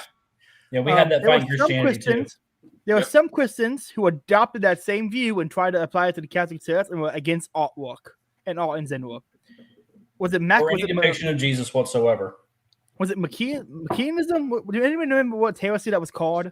Because someone wrote one of the saints, I can't remember which one it was either, wrote like a 3-volume book set about the beauty and importance and theological defense of artwork. And I really want to read it, but I cannot remember who it was. Wasn't Yeah, that you part can of the find it split between Catholics and Orthodox? Was how they That was- did art? That was someone that the whole split between them was so weird. It's just them is so fucking dumb. And iconism. Iconoclasm. Or iconoclasm, yeah. That's No, it. that's not what we're looking. Me and Andrew got the same Wikipedia page. Yeah. Yeah, like I'm for icons. I'm buying an icon of Mary and Jesus for Christmas for myself. Just adding to the proof that you're a pagan. It's fine. Absolutely. What was it? For my family, we all make Amazon lists for Christmas, and I made mine. My family was like, "It's all Catholic stuff." I'm like, "Yes, it is." I found a new bookstore near us, Caleb. It's Ooh. called the Inkling Shop. Where at? It's on Cumbie, so it's South Lakeland, like when you're coming up from Bartow. We're gonna go. We're gonna hit that up sometime. I went there, 200,000 books. It was awesome. Oh, Great bookstore. Can we also? So I mean, I definitely have to follow Micah after this because his comments are pretty based. But he brought up how it's funny how Paul debated those people and they had the nerve to show their face. Can we talk about how there's a large part of the Christian anarchist movement that likes to shit on Paul? Yes, And we Yeah. can just Yes. like, I don't get that. yeah, I get like, so mad in the Facebook groups when people will literally rip Paul out of the Bible because they didn't like Romans 13. I get so Well, mad. it's more than that. Though. I mean, it's like everything with Paul, whether it's like, oh, he's sexist or Romans 9, Romans 13, just So like I have a theory. On why so many Christian anarchists have so many heretical viewpoints. Because they're not Christian. So the Toad are Based. most Christians are Satanists, Based. and the Toad Christians have to support and love the government. And they take one red pill on interpreting the Bible for a little bit differently. Like Romans 13 does not mean worship the state. Take one red pill and think, oh, I got it right and my church got it wrong. And they do what Michael Mann says not to do. They take the entire bottle of red pills and they end up denying the Trinity and Paul and a lot of other things. Because they think they're right once and they keep applying it over and over again and they become too red pilled for their own good. you know that passage where Paul says, when I was a child, I thought as a child, but now that I'm an adult. The problem is these people still think as children, but they were faced with a complex issue. And so instead of learning to be an adult and to reason as an adult, they still reason like children, where it's just like so it's, the problem is not that, like, and I think we would hopefully all here agree on biblical inerrancy, which is what basically these people effectively deny it. And the problem is, but generally, yeah. I mean, it's like, and what I mean by that is that the entire Bible. Now we might disagree, Catholics versus Protestants, on, I guess, the what do they call it, the Apocrypha. Is that what it's called? Yeah. So we might disagree there. But what is Deuterocanonical? Deuterocanonical, but whatever. But besides that, we would agree that all the books in the Bible are the holy inspired word of God, obviously written by men, but inspired by the Holy Spirit, and that there's nothing there that's missing and nothing there that could be added to it. And that doesn't mean that as you're reading line by line that there aren't, like, there are clearly things in Corinthians and in Romans where Paul goes, this is my opinion and this is my preference, and those are clearly, like, you can call that out. Paul's like, hey, just gonna, like, jump out a little bit here to say this is just my thoughts, you can't take this as the gospel. Paul's too faced to be left alive. I hope his tweets are as good as his comments. Micah's gonna be our first guest. I'm calling it now. We gotta get him on. Micah, you're gonna be our first guest. Yeah, that's awesome. It's awesome. Yeah, but, like, so that's what I mean by inerrancy. It doesn't mean that, like, you have to treat the Bible as, like, you have to understand the document is thousands of years old. It was written in different languages with different cultures. We have to do proper and thorough exegesis, meaning not verse by verse, but starting at the beginning of the text and reading it the whole way through, not cherry picking things. Read the old into the new. Right. Everything, everything in the Bible kind of like interacts with each other at the same time as well. So like we have to have a proper hermeneutic as we do this exegesis. And this is a dialogue and a conversation that the church does over time. And it's not like we've ever reached a point where it's like, oh, we 100% have all the answers on everything and there's no mystery left to it. There's always going to be a continuing journey exploring more into uncovering. It's like an excavation, and we're always uncovering more of the truth, I think. But what doesn't change is the status of those scriptures, and we have to just view it in that context of as a journey. And the problem is, I think too many people are just intellectually lazy, and their children they don't want to grow up. They want to just to be blunt, they're stuck on sucking off the teat of their mother. Like they're still on breast milk. Yeah, they're not ready for the bread or the meat, and that's what you're supposed to do as you age spiritually. But too many people, they're just like, nah, I'm gonna keep sucking on mama's tit. So now I do want to say one thing before we move on, because I agree with everything that Jacob was saying, but I want to color it as well, give a little bit of a different flavor to it. I do think that the Bible is divinely inspired. Like everything that God wanted to say to us, at least to that point in history when the books were written, I believe that's exactly what He wanted to say. I don't think that the omnipotent God would allow His message to be corrupted by fallible mankind. I think that since the books were written, God can speak through human beings to clarify what He meant sometimes. I think that really the thing that I wanted to say, and this is what I'm trying to get to, I don't know how to segue into it, but Paul was divinely inspired, and I'm not trying to come against that whatsoever. But I think we need to keep in mind that Paul was also a human being, and that our pastors, preachers, priests nowadays, they are all thank you, honey. They are all fallible. They all misspeak for God sometimes, and I don't think that we should look at Paul like everything he said was perfect, especially the stuff that he outright said was his opinion. I think it would be good for us as Christians to even test Paul, I'm not trying to come against Paul whatsoever, because he was obviously the apostle of the Gentiles, and obviously he was divinely inspired, like I said, but we have to remember that nobody's perfect and people misspeak sometimes. And especially after 2,000 years, things can get lost in translation.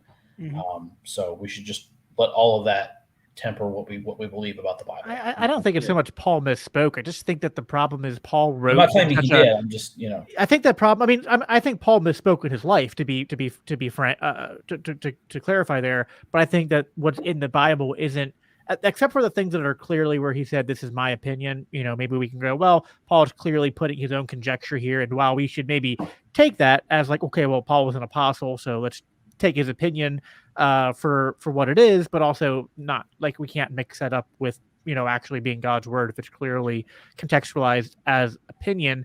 But that said, I feel like the problem with Paul is that he wrote in such an esoteric fashion. We have to remember that of all the apostles, he was the one with an actual background in theology. I mean, he was a Jew first. A Jew of Jews. Yeah, I mean, he was so he speaks from more so than any of the other apostles from a very theologically studied Jewish perspective. He even used the natural theology and argue for things. Yeah, so we have to keep that in mind.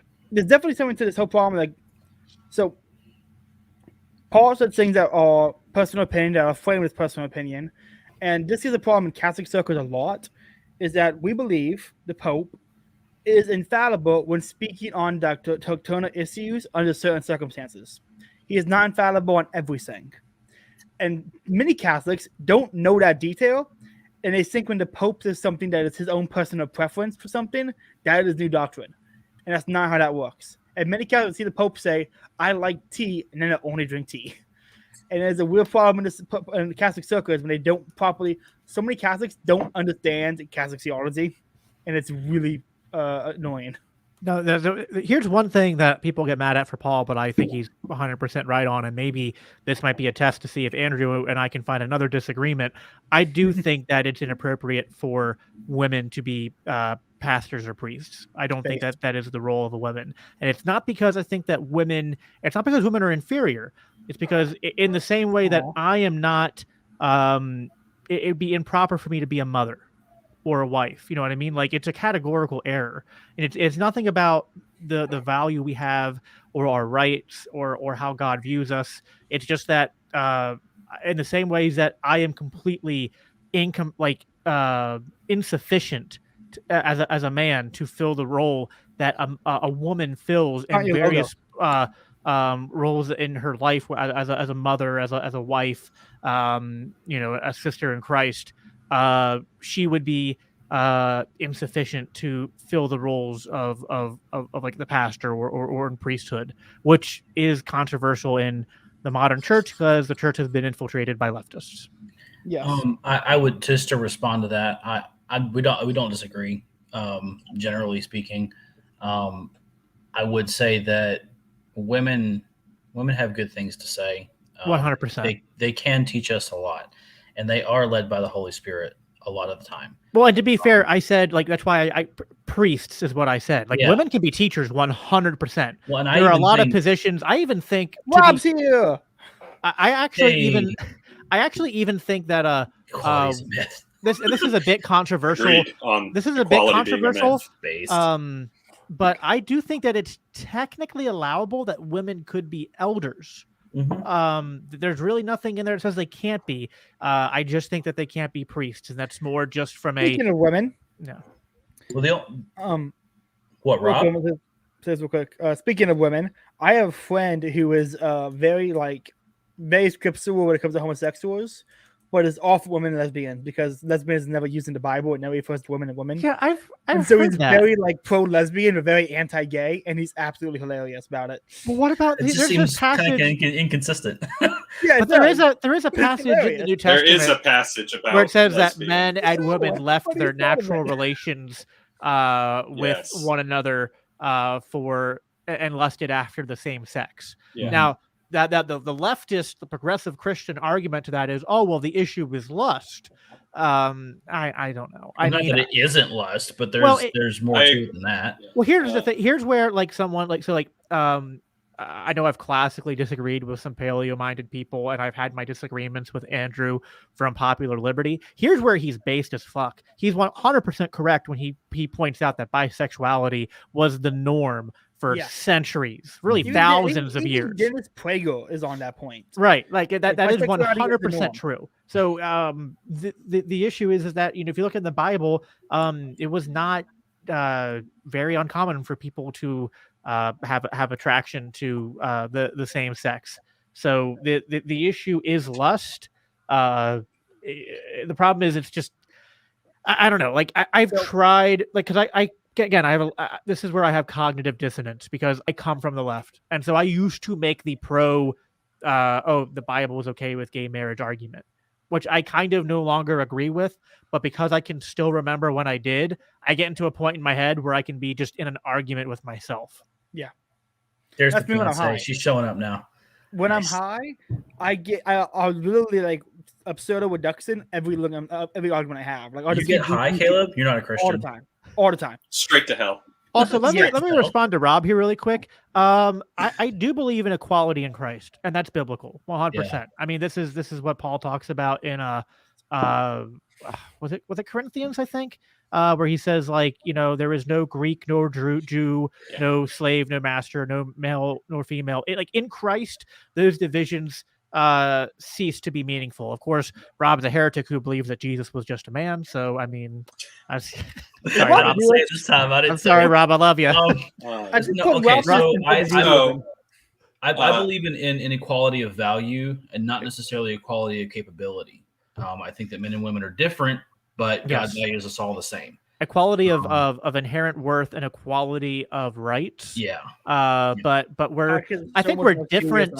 I think we're very different but equal is the way I put it. Like we're equal in our value, but we're two different puzzle pieces. And you wouldn't ever say that there's a puzzle piece that's more important than another puzzle piece. Corner piece. That's Jesus. He is the cornerstone, is he not? It's true. It's true. Fight I me, was actually Jacob. about to say we form like a tripod with Oh, Jesus. no. You know, like, Rob's bringing up the whole Sabbath thing now. Oh my gosh. Oh, oh not God. that. Okay. He still hasn't. All right, we're not I doing still this on haven't gotten the stream, chance Rob, to say sorry. my wife's a pastor. Oh shit.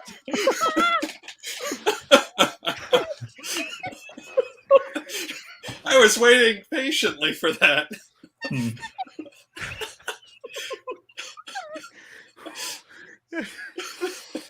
I did want to say, Jacob, about women being pastors. I think that stop. I think that women can pastor one another. Like, I think that women make great women's pastors. You know, I don't think women should be led by men in spiritual issues, honestly, because men don't relate to God the way women do.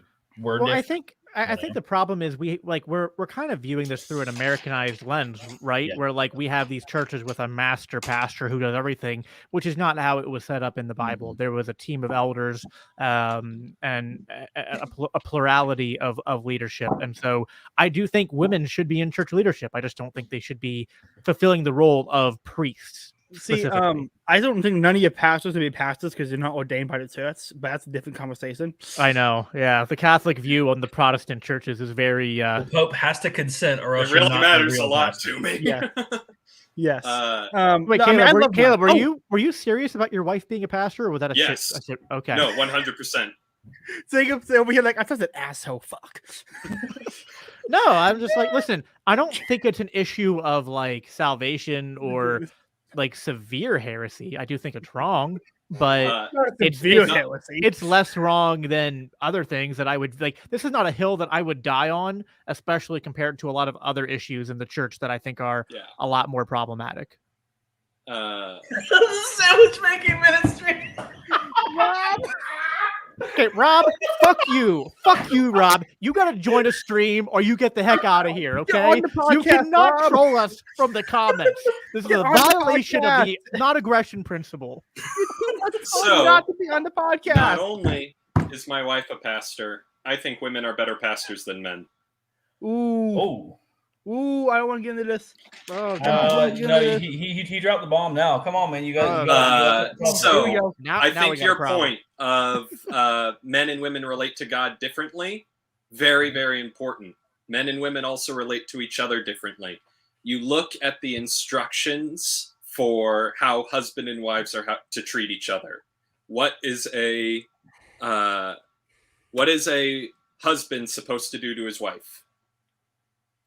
Love her as Christ loved the church. Love her as Christ loved the church. And what is a wife supposed to do for her husband? Submit to her husband as the husband submits to Christ, I believe. And respect. Yeah. Because men have a natural inclination to respect. We do not have a natural inclination to love. Women have a natural inclination to love.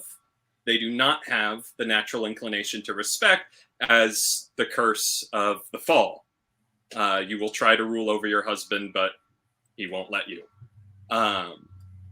So I think having women in pastoral roles, even over men, is hugely important, because that is where men can learn to love. Because we don't do that on our own. Do you think that men can't learn that from their mothers? I think if they learn it from their mother, something's going wrong. Why? Yeah, I would. That was a joke. Hold on. Oh, okay. I'm just to answer that in case anyone thinks you're serious. Like, I would argue that like every man should learn from his mother how to love, right? How to love all of humanity. I would put it that way. We should learn from our fathers how to love our families, because that's the natural order of things. So here's a question to cut to the heart of the issue here. Is God a mother or a father? Yes. Oh, absolutely a father. Yes. The answer to that is yes. No, he's the masculine. The church is the feminine.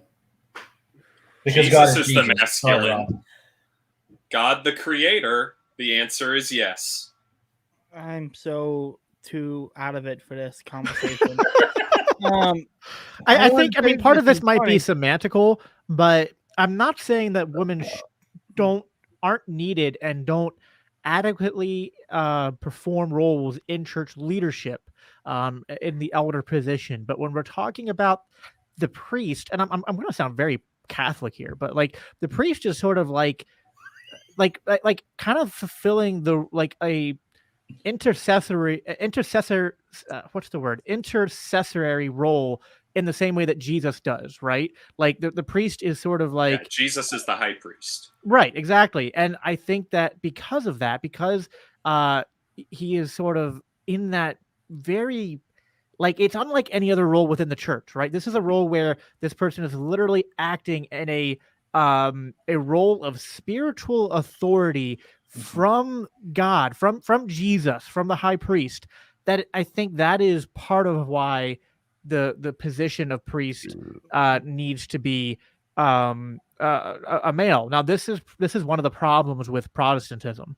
This is where I'm actually very pro-Catholic, is that Protestantism destroyed church hierarchy, and we have in America this very really bad church structure where it's like, I call it the master pastor church, where it's like churches are almost always made up of one, occasionally two pastors, and they do everything. And some churches don't even really have a pastor acting in a role of what an actual priest would do. The pastor is really just acting like an elder and a teacher. I'm checking out there, Caleb. Sorry, I'm a little distracted. Like, I know, but like, so like, if you told me that you had a church with a woman pastor, but that woman pastor is not performing the role of a priest, I would probably have no issue with it. But if that woman was performing the role of a priest, that's where the problem here is a little bit of like the Catholic Protestant divide, and this is where my autism is showing because I'm a Protestant making very Catholic arguments. But give in, Jacob. Give in. Get rid of Vatican II and the Pope, and yeah, that's literally Eastern Orthodox. I'm the only one on your side. Oh God, he's telling on us. He's telling on us. The pastor's coming in here, lady, guys. The pastor's coming in here. Look, man, I'm not even involved in the argument because I don't care. Well, and to me, this is not an issue of issue of salvation. This is not an issue. This is I think most issues are not. Yeah, this is not like a if you go to a church with a salvation. Yeah, it is. Okay, so we've had the serious debate. This is a comedy podcast. I want to tell you something really fucking funny. So I have a friend, sort of a friend, high school classmate's younger sister. So acquaintance at best. Very Catholic family, like the only Catholic family in my homeschool group. Okay. Super autistic. Lesbian. Then renounced lesbian to become a nun. That was her plan. Quit the nunship, and then came out and announced on Facebook. I see block me, so I can't read it anymore. But she said, I am coming out of the closet as non-binary. I do not feel as I identify with either or of the sexes. And so he goes through a whole history and everything. He goes, I also left the Catholic Church and nunship for not accepting me for who I am.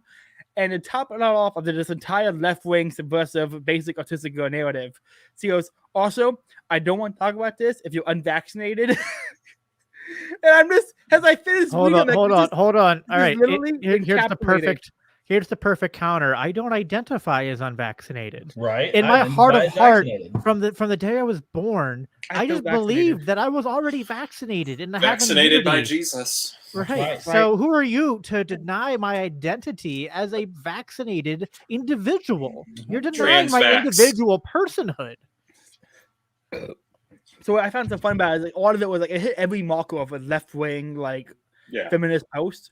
And it ended with the perfect bow on top about vaccination status. Like it perfectly, if I could scream, I would say, what's the guy's name? And you said this person's claiming to be Christian or like no longer atheist no longer? Well, at least they're consistent. And this is the problem with the secular culture is that the more you reject God, the more you worship the self. Yeah. And this is where Adam and I were in perfect agreement, and I'm in perfect agreement with the paleos and the Praxians and the criticism of secular culture. It's very much this it's the problem of hyper individualism, which is weird to hear a libertarian speak about, but it is a problem. Destined to be vax. Nice.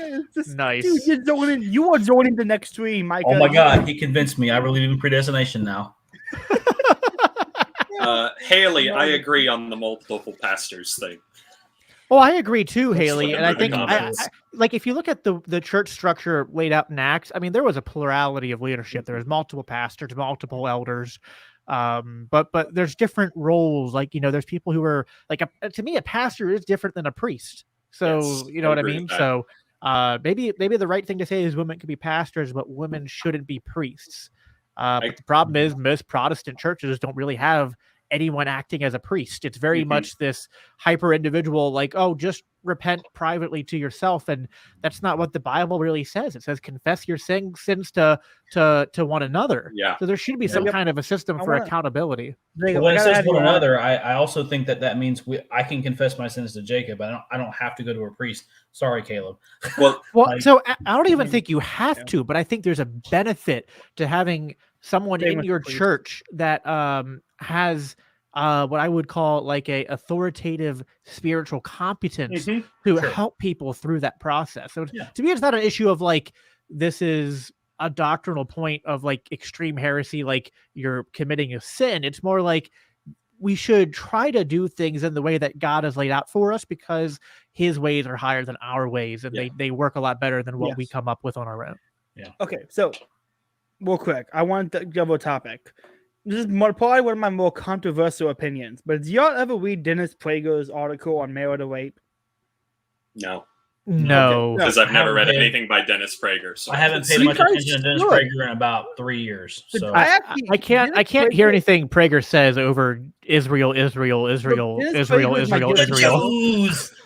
He's my guilty pleasure. When he talks about Judaism, it's really interesting, and he Ben can Shapiro's mine. So I mean, it's very fun. See, I like the millennial version of Dennis Prager, whereas you like the boomer version. Yes. It's because boomers are better. So he made an article about marital rape, and it was very interesting. And his article laid out basically that everyone does a lot of things they don't want to do. You don't want to do dishes. You don't want to cook a meal. You don't want to sometimes go on a date. But you do so because it's better for the relationship as a whole if you do these things.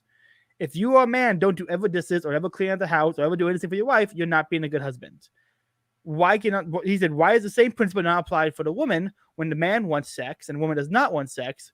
Why doesn't see what is wrong with the idea of her choosing to have sex even if she doesn't want it? Because it's better for the relationship is what the man wants. We all do things for the partner we don't want to do. Okay, so why is sex a different category? That was his argument. And it's interesting because the logistics of it, if you don't place sex into a different category of action, the logistics of it makes sense. But if you place sex to a different category of action that has different morals around it, it doesn't. But only in our modern culture. And so I want to get your guys' reaction to the idea that marital rape is a saying, but the woman should choose to sleep with the husband because it's better for the relationship in the end. So I want to get your guys' reaction to this. I'm not married in a relationship. So my gut reaction to that as a Christian is to think about the passage where it says that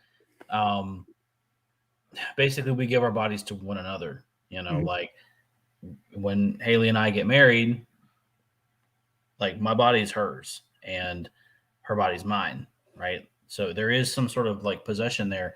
And I think there's also some measure of self-sacrifice as well. Like there's going to be some times where I'm not going to feel like it. There's going to be some times where she's not going to feel like it. And we just do it anyway. Lots of our friends, we've talked about this with our friends too, even some of our atheist friends. And it's the same way. It's we call it duty booty, but whatever. It's the same thing. I mean, that's not rape. You're still consenting to it, and there's still. I just don't like it when one side or the other says that the other side has to submit, because it's like No, it's got to be 100% from both sides when it comes to that. Like you just have to do what's right for your spouse.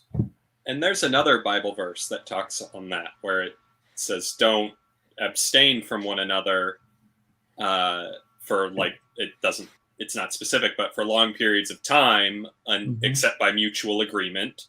And if it does become then it is it's a breaking of what a biblical marriage is at that point. And Right. so at that point, you would go to your priest or pastor and be like, "Hey, this is the issue we're having." You guys have sex? No, I'm just kidding. I mean, you're the one that's actually. Well, I guess you're both married, aren't you? I can't even like. I have 3 kids with 1 on the way, so it's like You've I've at least obviously had it 4 sex. times. You know what's funny that every time I still don't have any kids, so no. Doesn't mean it hasn't happened.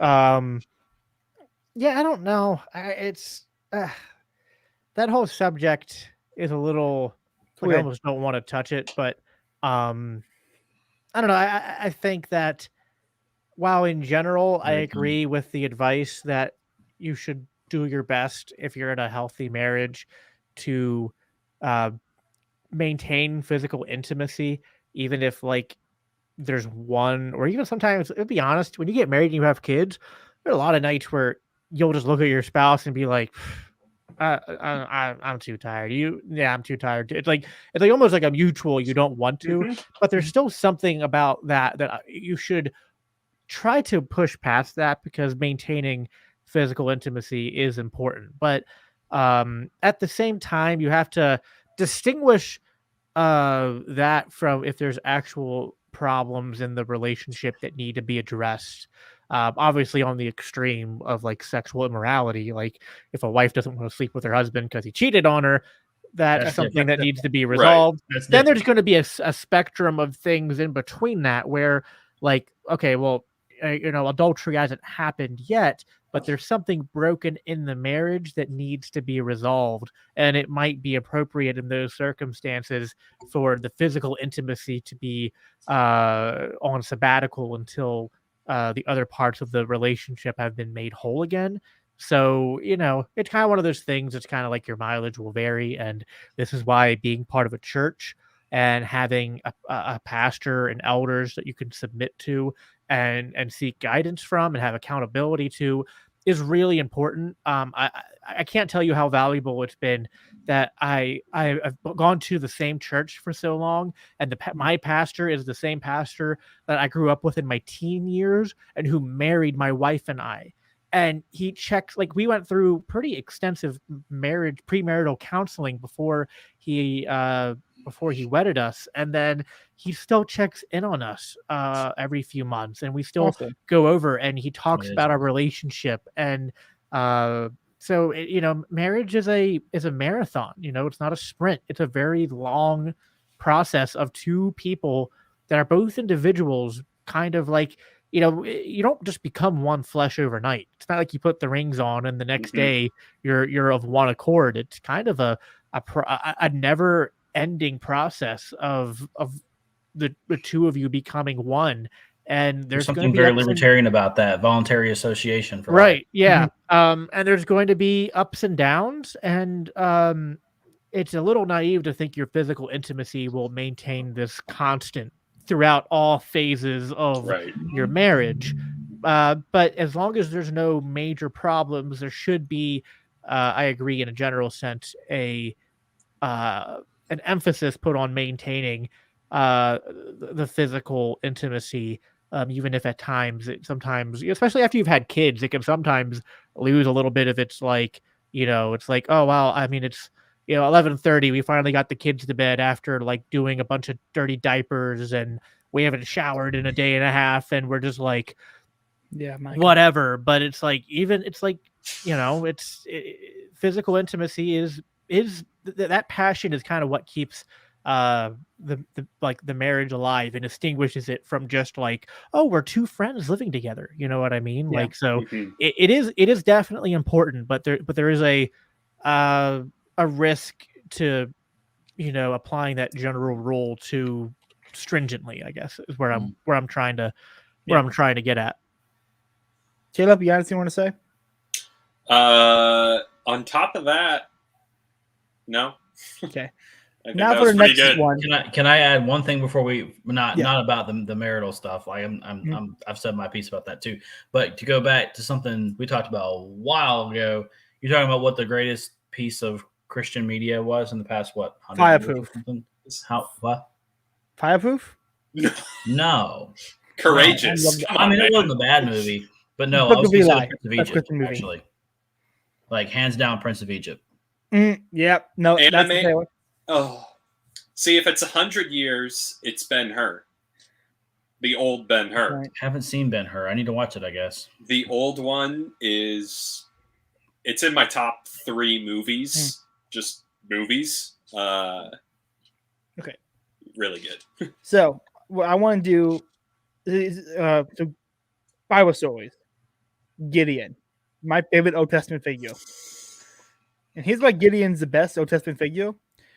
When an angel appeared before him, he was like, "Cool, bro," and the angel's like, "I want you to go do things." He's like, "I don't believe you." Like he had no problem with the angel. He had problem with wanting to do things. I love that attitude. Like I have faith. God wants to talk to me. I don't have faith. I'm the guy. I'm not the right guy for this. Like if that's wet by morning, I might not do it. Like I love that kind of attitude he had. You know, very. I don't know. What about you guys? Favorite Old Testament Bible figure? Old Testament. Okay. My favorite. I don't like him as a person, but this was the first time I read the Bible and I was not the first time I read the Bible. I was reading the Bible all the way through, and I was hitting a bunch of stuff I hadn't read before. Nice. And the actual story of Joab, who is David's military commander, and his story should be a movie. And that's when I was reading it, and it was like I was reading a fantasy novel, and I wanted to throw my Bible across the room because I knew what was happening next, and I was like, "Joab, don't do that!" And I don't get to control what Joab did, and he did it anyway. But that was a story that, like, as a story, I was hooked on wanting and not wanting. It was probably my favorite Old Testament story for the story. No greater message. It was an amazing, well-written story in the middle of 2 Kings there. It's just the life of Joab. Andrew, about you? I was thinking most relatable for me would be David, but I actually think I like Joseph's story better, just because of what he went through and his faith, or what he went through and the faith that he had through it. You know, it's definitely something to aspire to. Plus, I mean, he was like second in command in Egypt. I have one more question after this, and then we're probably gonna wrap it up. What's your answer? I mean, I feel like it would just be like too simple just to point to Daniel 3. So really? obviously I like that story a lot. Did my podcast after it. But I mean, there's so many good stories to pick from. I'm gonna pick 2. I'm gonna cheat here. Although it's already been mentioned, Andrew brought up Joseph, and I think that story is just really powerful. But I think the Exodus story, I mean, the story of Moses. I mean, I remember watching, I know it's not 100% accurate to the text, but it's pretty damn close. But I remember watching Prince of Egypt when I was a kid growing up. And I mean, amazing movie. I mean, just like top notch. And I mean, that story, I mean, it's powerful. I mean, the idea that this person goes through this arc, right? That like he was, you got to think about like growing up, part of Pharaoh's family, and then, I can't imagine the struggles he went through, killing that Egyptian servant, seeing the suffering of his people, having to go into exile, and then God kicking him in the pants to go back and free his people, and to do it without an army, to do it without just with a staff in his hand. and just proclaiming the truth that God gave him. And then all the miracles and wonders that God performed through that. And have you guys ever heard the naturalist explanations for all the signs and wonders that Moses Yes. did? It's actually And really it's like, cool. I remember when I Andrew heard was on that, my and podcast and he broke it yeah, down. Andrew brought that up, and I was like, and I've always thought like, wow, that makes it even more amazing. Yeah. You know what I mean? Mhm. It's just, so there's just, I don't know, there's something about that story that it's very much representative of the entire story of the Bible and the redemptive arc we're on, which is that it's always been about God trying to save his people from slavery. And we were slaves to sin. We had fallen into the hands of the enemy, and God himself came down and rescued us. And everything in the Old Testament points to Jesus, and that story is one of the more powerful ones. So that's one of my favorite.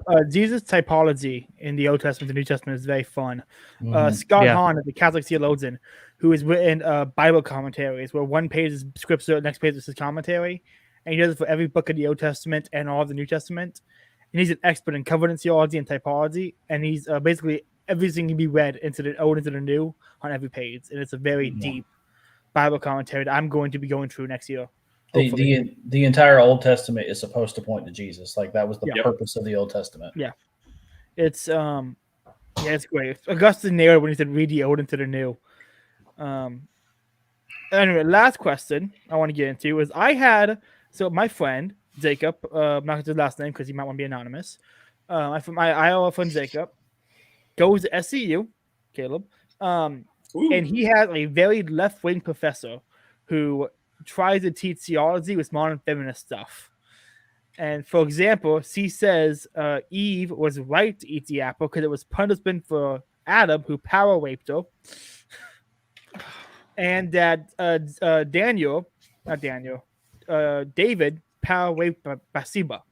For those who are wondering, power rape is the rape. It's rape if there's a hierarchical differences between the two sexes. So Bill boss Clinton and and Monica. Huh? Bill Clinton and Monica. Pretty much, yeah.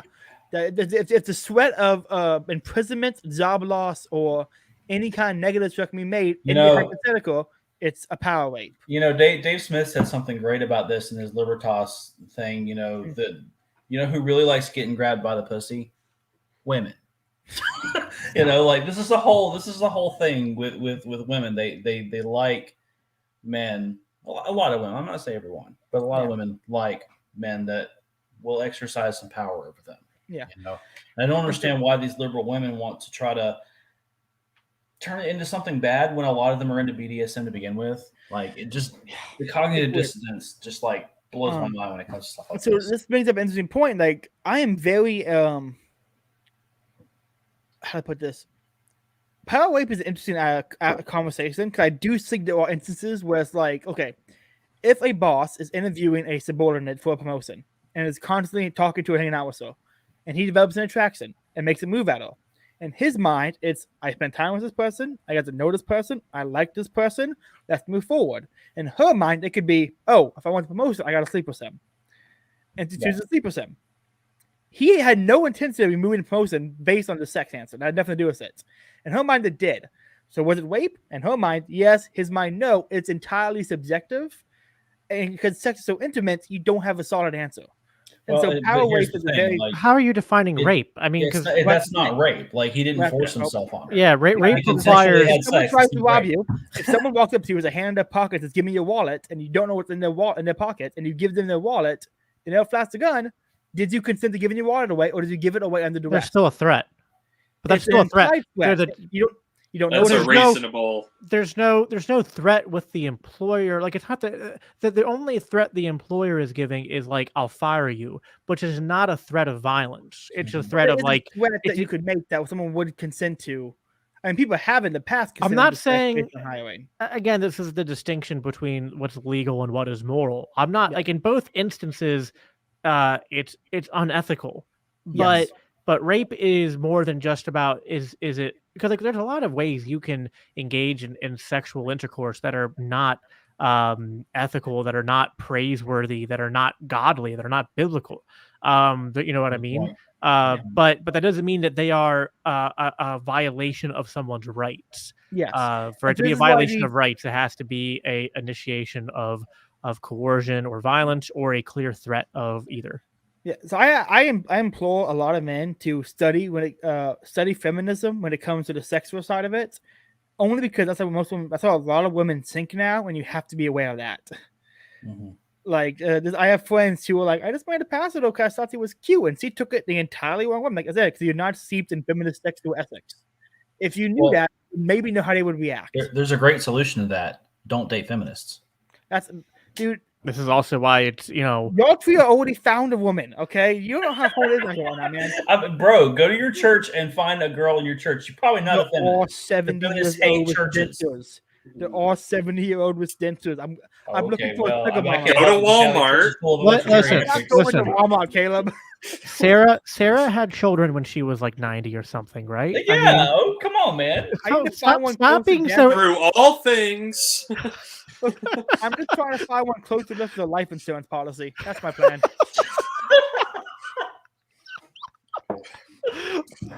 Oh, God. And that's where we're gonna end it. I think the symposium talks about that. Okay, everyone listening. Friday or Saturday next week, Caleb is coming on to my podcast right here. Talk about the symposium. We're gonna do a deep dive on Plato and the symposium, and it's gonna be so awesome because the symposium might be one of my favorite philosophical works, even though I hate Plato. It's gonna be great. Right. Caleb, give me plugs. I'm Caleb_Salmon on Twitter. That's it. Got it. Andrew, give you plugs.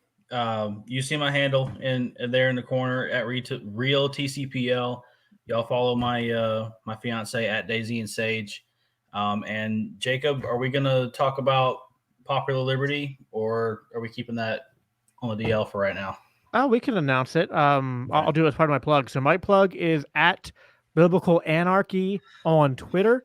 The podcast is pretty much everywhere. Just go, whether it's YouTube, Apple, Google, Spotify. I mean, I'm on podcast platforms that I didn't even know existed. But just look up Daniel 3 Biblical Anarchy. I should pop up anywhere, or go to my website, which is daniel318.com, because some asshat got daniel3.com before me. So I got some cool episodes coming up next week. Actually, it's this week, I guess now technically. Tuesday, Carrie Baldwin is coming back on the show. We have a cool conversation planned talking about the church and how the church needs to get re-engaged in the culture war and how it needs to do that, and how we have to clean our room first, kind of like Jordan Peterson talks about. So we're going to go a lot into that. The week after that, on November 30th, Andrew here is joining me on my podcast for a conversation with the other Andrew from Popular Liberty. And we're going to talk a lot of things. We're probably going to talk a little bit religion, a little bit of culture, a little bit of anti-tax and politics. I have a lot of questions for him. Yeah, it's basically going to be me and Andrew gang raping the other Andrew with a lot of questions. Yes, and convincing him to join the LPMC. Right. Good luck.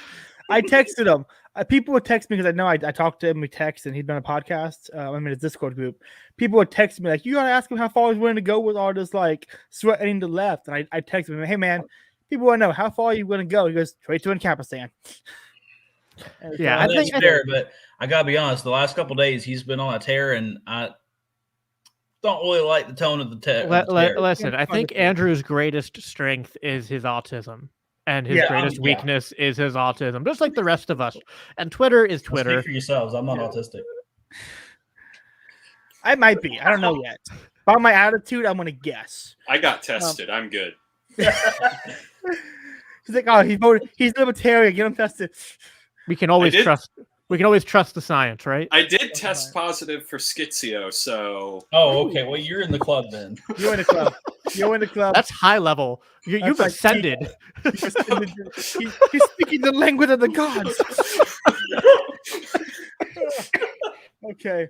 Well, guys, it's been another episode of Tower of Babel. Because I don't have an intro made, an exit made yet, which I will be working on. I am making a unique outro for our podcast. It's gonna be great. Can we make it like a parody of the VeggieTales intro? 'Cause I think I have some Yes. ideas. I'm in the works. It should be in I'm different talking to languages. people. I have contacts. I am interviewing people for editing processes. I've talked to the Jews, the tribe. They're on board. It's gonna be great. Well, everyone, another Tower of Babel. Read more books and join the Catholic Church.